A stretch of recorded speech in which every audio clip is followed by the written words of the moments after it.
Hello, beautiful beings. I have 3 new unicorn subscribers just in the last few days. That is really exciting. Okay, so this is about the 4th video I've just tried to upload, and I'm very forgetful right now, and they said it's because of the full moon. I'll buy that. Okay, so ancients, help me just make this really simple. They've just been wanting to expound all day on my last video about, I think it was my last video, about sex is not a need. It's all conditioning. This is not a put down for men, towards men at all, the men of humanity. It is not a put down. This is a fact that men for millions of years have been conditioned to believe that if they don't have sex, they could die. They feel like they're going to die. Like emotionally, psychologically, they feel like they're going to die. And I feel like, well, I know that it has everything to do with conditioning, but I also feel like part of that conditioning is connection. They were taught that not to express how they were feeling, to hold that in. And so physical intimacy is basically the only way that a lot of men can feel like they can actually connect to their partner. Thank you, ancients. So I just want you to know that I'm not at all. I swear to you. I made joke, I made tease about men, but I have been working diligently on changing my conditioned beliefs around men, and not even well, I guess that is conditioning in a way, from being around certain men that helped me have a low opinion of men in general. I have worked very, very, very, very diligently on removing all of those beliefs and ideas, feelings. I used to make, not very long ago either, I used to make certain facial expressions when I was talking about men. I am watching all of that because I have needed to heal that, because I am here to help humanity, and the male gender, the male species, is a part of humanity. So I can't help them if I'm loathing them. So, I mean, I feel that men, I mean, that was going to be a huge statement. Am I going to still say it? In ways, men need more love than women do, because they've been conditioned for so many lifetimes to hold it all in, to not cry. And I feel that that's where anger comes from. Men with major anger issues is being conditioned to not cry.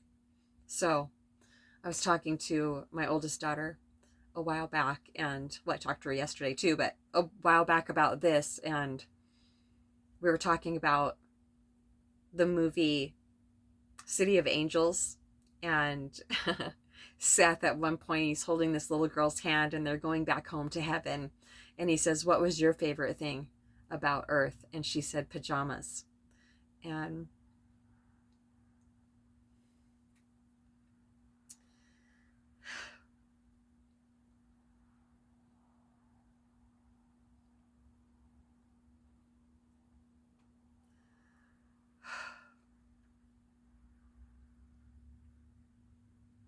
if I hated men, this wouldn't be so touching to me. My favorite thing is sitting with a man while he cries. And I know that I'm going to get to experience more of that in my life. That's another reason I'm crying right now, is because I've seen it. I've seen it so many times, I'll get to hold satsang with so many men. And the difference between, I've learned this from Alma, the hugging saint, because I was asking the ancients about 3 weeks or a month ago now. I was just like, she has hugged like 49 million people. She just has just nothing but outgoing, just outpouring, outpouring, outpouring. She just has like this endless supply of energy, divine energy. And I've just always wanted to genuinely, because I know that my persona, I can't make my person feel feel this vibrational level of compassion for people that actually makes a difference in the world. I can't learn that. It has to be an experiential thing. I have to be that. And so I was asking, how does Amma do it? And of course, it's from presence. It's from our own natural state of being. It's not from the mind. And they also showed me that she can do this because she doesn't have a personal relationship with any of these people that she's hugging. And so that made so much sense to me. The people that are coming to me to hold satsang with, I don't have to become friends, like try to become friends with all of them. There's an automatic closeness that we feel with each other when we're holding satsang. But these people that I hold satsang with, they leave my life. They come into my life to hold satsang, and then they leave. And then they can come back and then leave again. Sometimes some people will stay for the duration, for years and years and years. But it's so beautiful because with men, I have in my life been around certain men and I feel uncomfortable because I am empathic. I'm psychic also, all these different things to where I can easily feel and pick up on how a man is feeling towards me. And a lot of times it's sexual. And for a really long time, I would have a reaction inside of myself with that. But I've been working on all that, watching my automatic reactions to things, my own conditioning, and seeing more and more that now that the men that do enter my life to hold satsang they won't just be a deranged man with just horrible sexual energy coming towards me. It'll be a completely different setting. I won't be bartending. It's just so beautiful because the more I've been able to heal, the more clearly I can see them, and they're beautiful beings. They're conditioned, beautiful beings, just like females are. And I know that I keep saying male and female. Please forgive me for that. If you don't identify as either. I was born in 1965 and I'm still just learning these things. But it makes perfect sense to me too. I've talked to the ancients about that, and I feel that people that were born in the wrong gender body and then they go through the metamorphosis of being a different, getting to live that gender. I feel like it's basically the same as, the ascension that we're all going through, just in a like more of a literal way, even though I have watched my own physical form change so much. I have gotten, I can't believe how much older I used to look when I was just tortured by my mind. It's absolutely amazing. They're saying plus the pounds that I've put on pop the dents out.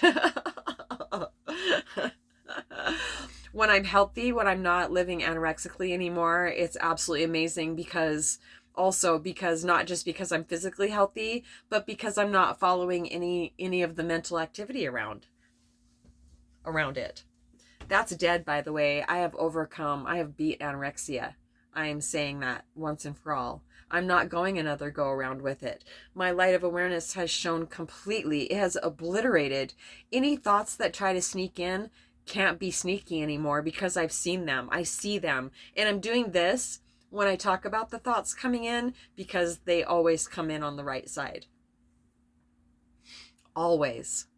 All the information, the ancients, I see all of it on the right side. I'm not sure why. If that's your experience, I would love to talk to you about that.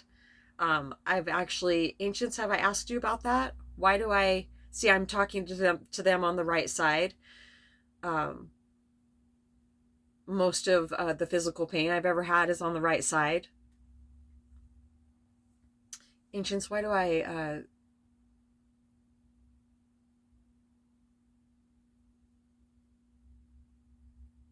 they're showing me a receiver, like a speaker type receiver that's built in on the right side. a receiver. That's where the receiver is.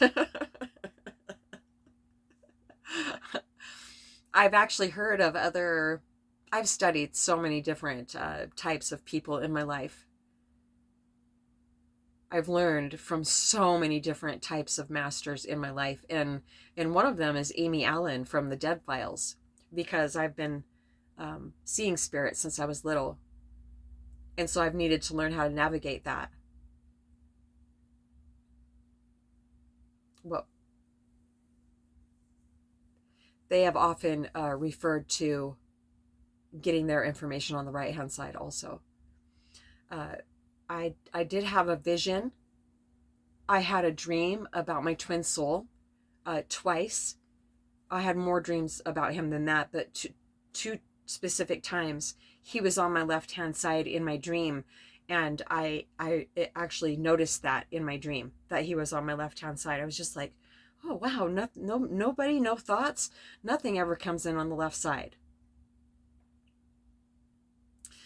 I was meditating one time, and all of a sudden I saw myself on a stone bench made from big, huge stones. They looked like river rocks. The legs were two river rocks also. And it was a circular area, and it looked like it had cobblestones in a circular pattern all the way to the center. And across from me was another stone bench, and Papa G was on the right. Ancients, please regulate my emotions. Muji was on the left. They were facing me, and there was a space in between them.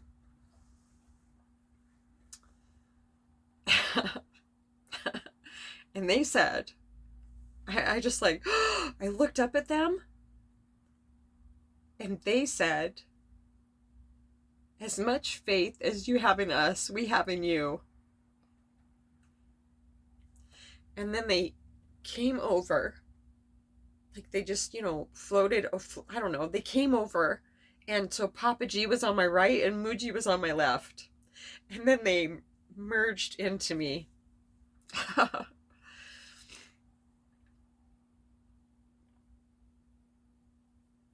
It was amazing.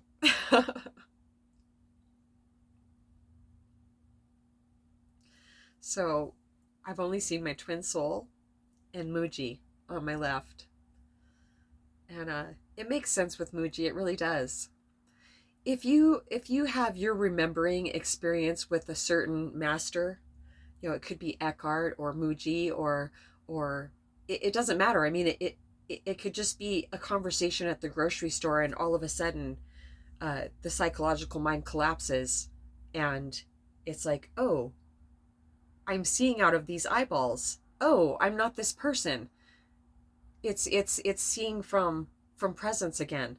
When it happened to me, it was like a board had slid behind my eyes, and I couldn't see out this way anymore. Fantasizing died that day. I lost the ability to fantasize. Isn't that interesting?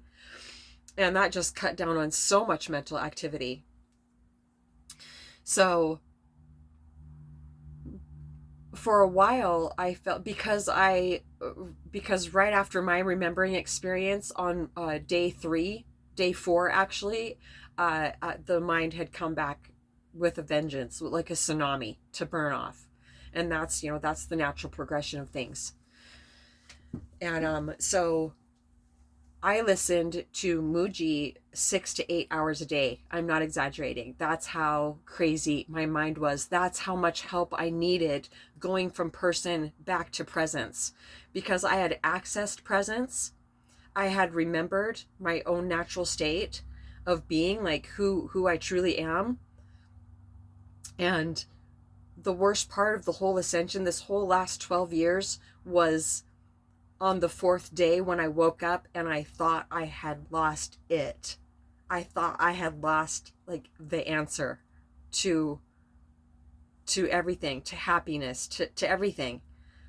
And I mean, it was indescribable. And I ran for my computer, and I got Muji on there, and I started listening, and I mean, I was shaking. I was terrified. I was scared, more scared than I'd ever had been, because my mind was so much louder even than it had been before I had that remembering experience, and I couldn't even imagine surviving that. And so I got Muji and started listening, and within moments he brought me back to presence. Oh, and I was just like, oh my god, oh, okay. It's an expansive feeling inside the chest area. That's why I keep pointing to here. You know, even though our physical forms are in the physical form, and I'll cry sometimes. If you're not used to listening to me, I'll just cry sometimes, because just the amount of joy coming through is just, I just can't contain it. And they told me a long time ago to stop trying. That if somebody's watching my video and I start crying, and it like is such a huge turnoff that you just like, oh my god, then, you know, I'm definitely not the one for you, but I probably am. Because you know, what better way to see what we have to work on than have somebody around us that annoys us. They're our greatest teachers, aren't they? I used to be so identified with my thoughts that, I mean, I was just so depressed every day, so depressed, and I used to wish that I was just about anybody else on the planet, and now I can't even imagine being anybody else. I can't even imagine it. I fall to my knees many times a day. I'm not kidding. Just in sheer gratitude for my existence. It's been really hard. But it's been worth all the work, just to feel like I'm supposed to in this physical form, and to not have, I don't have any mental activity right now at all. My mind is in its natural state. And that's why I'm here. I'm here to help other people remember and be in their natural state. And I thought for a long time, several years, I listened to Muji, not up to 8 hours a day, but I still listened to him very, very, very regularly. I had already had Eckhart Tolle and Abraham Hicks, Esther Hicks. I had already been listening to them before Muji contacted me. And so it's important for us to not feel like we should stay with one guide. There are so many, just an endless amount that have helped me. And I know I say I'm going to write a list, and I definitely will. I just posted in my last description box, was it my one of the Abraham Hicks videos. It's about a 9-minute video. I've been listening to that for over 20 years. It's called "And Now We Are Free." And the moment that I heard that video, I knew it was true. I knew it was true. And I listened to it again today. I've been listening to it a lot lately because it feels more true today than it ever has. And every single time I've listened to it over the last 20 years, that has been my experience with it. It has just felt, this is right. I know that this is right. And I'm going to work as hard as I possibly can to live this. And because I know it's possible. It's obviously possible because I am living it. And it's possible because I've watched all these different guides that have been put in my life. I've watched them live it too. And they've been teaching me how to do it. They've been teaching me how to uncondition, how to unbury myself from the rubble that is the mind. It's a co-creative experience with the divine, and I signed up for it. I'm here for this. And if you're here for it too, and you're so tired of being stuck, we may just be the ones for you. I think that's it for now. Satsangwithmamaji@gmail.com. Hey, I didn't do bad at all with forgetting, I don't think. I don't remember if I forgot or not. Thank you, ancients. Thank you so much for that.